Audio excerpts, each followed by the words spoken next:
Joining us now with reaction, Monica Crowley from the London Center for Policy Research, attorney Dan Gillian, and Elizabeth Heng, a Republican congressional candidate from California who had one of her campaign ads temporarily blocked on Facebook. It's great to see all of you. Elizabeth, let's start with you because I watched your campaign ad and you had some images from your parents' country of birth, Cambodia. And the brutality of Cambodia, the Cambodian purge, and Facebook, blocked it. They said what to you when you brought this up? This is some of the images from the ad. What did they say to you when you brought this up? They said that the ad was shocking, disrespectful, and too sensational to be on Facebook. And that was absolutely maddening in so many ways for me.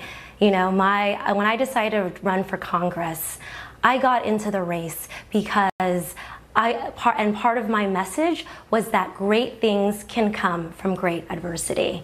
My parents lived through the genocide in Cambodia and came to the United States as refugees. And so, for some reason, Facebook found that offensive and removed my ability to advertise the campaign message. Dan, this is kind of problematic. I mean, I think for civil libertarians, and this is where Democrats, the ACLU, have been amazingly quiet on this. I mean, they have a statement on their website, but I don't see them on any television shows. They're too busy representing illegal immigrants. But Dan, where are the civil libertarians on this issue? I mean, those are historical photos. I mean, the Holocaust, are we not able to talk about that and the horrors that were perpetrated on Jews on these social media platforms? What's going on here? I think you need to back up a little bit, and I want to restate something that you said earlier, which is really important, that none of these companies you're talking about, they're not state actors. They're not the government. And so this whole First Amendment thing you've been talking about all along, it's out the window. So what you're talking about here are decisions by companies on their content, something that Fox News does, something that every single media outlet does. And I think for you to go and say, listen, this is all about because we're Republicans or we're conservatives. Where's the discrimination or the similar actions against a myriad of leftists? You saw the examples. Let me give you an example. Let me give you an example. Well, no, why isn't Antifa blocked from Facebook? Why are they still on YouTube? Well, maybe they should be, okay? Windows. Laura, listen, though, but you just asked me a question. Let me answer it. Back in 2015, being liberal was knocked right off of Facebook, right? I have a lot more, I can assure you, I have a lot more liberal friends on my Facebook feed than a lot of your viewers do. And I see them griping time and time again every night about Facebook acting against them too and knocking them off for stupid things they say. Facebook has made a decision, and it seems like it's not that hard to understand given the history and the $16 billion that Mr. Zuckerberg took a hit on, that he's made a decision that his company is going to start making different decisions on content than he did before. But, InfoWars, it's still out there on Instagram. It's still there in Instagram, is huge. Twitter, Dan, it's out there. You see no difference between a cable channel. There's how many cable channels out there? I don't even know. I mean, I don't watch most cable channels, but there are a lot. From a cable channel and YouTube or Facebook or the entire Apple platform worth $1 trillion, you see no difference as far as their control of information. Really? What's the equivalent of YouTube? I'm not really sure where you're going. They're not state actors. It's about controlling information. What is the equivalent of YouTube? I don't know. I mean, there isn't one. Instagram. That's the point. Instagram. I mean, but they're all companies. No. You don't know social media. It does not compete. YouTube and Instagram do not compete with each other. They don't. Well, thank you for that information. I got to go to Monica. Monica, you see my point. Of course, they're not state actors.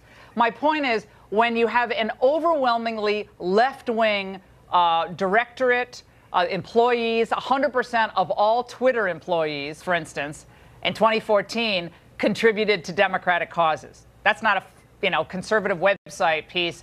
That's a factual determination. Twitter admitted it. Yes. And doesn't have any effect? Okay, I guess. I mean, come on. Common sense points to the truth about this. Look, these internet companies, they're giants, they're behemoths. They are incredibly influential and dominant, and that's the point. To your point about Twitter, the guy who used to run tech for Twitter is now running tech for the Democratic National Committee, just in time for the midterm elections. That's just one example. We're not talking about particular content, about InfoWars, etc. What we are talking about is that a few select companies that have near monopolies in the digital sphere are now having control over the information that is available to you. And it's only going to get worse. So we are now on this slippery slope, Laura, where they're controlling the InfoWars website and so on. But go a couple of years down the road, or maybe even a shorter time period, and those leftist overlords in the digital sphere will be able to deem anything that they consider unacceptable, and that's a subjective standard, inappropriate for consumption, whether that's statements about Islamic fundamentalism, maybe abortion, maybe it's statements about pro-life or support for the police. They will be able to use a sliding scale based on what they think is appropriate rather than the First Amendment standard, and that is a very dark and dangerous place for this country to be. Elizabeth, Mark Zuckerberg was questioned about this by Ted Cruz back in April, and he said, look, there is no bias, but we're going to have standards in place. Let's watch. To a great many Americans, that appears to be a pervasive pattern of political bias. Do you agree with that assessment? I understand where that concern is coming from, because Facebook and the tech industry are located in Silicon Valley, which is an extremely left-leaning place. And this is actually a concern that I have and that I try to root out at the company, is making sure that we don't have any bias in the work that we do. And I think it is a fair concern that that people would at least wonder about. Well, that was a moment of candor from Zuckerberg. I mean, anyone who's spent any time in Silicon Valley, it's a political monolith. I know there are conservatives there, but they probably hide their views. I don't know why, but they don't want to literally do not want to say they're conservative when they work there, or they probably will lose their job. I mean, I've heard those comments, not at Facebook, but other high-tech companies. Elizabeth. Yeah, Laura, it's undeniable that Facebook has algorithms that lean towards and incentivize those that have more liberal tendencies. And their algorithms will promote those such as Chuck Schumer, Nancy Pelosi, and my opponent, Jim Costa. And this just goes to show, why did it take 5 days and the whole national movement for Facebook to respond to my ad here? This is my story.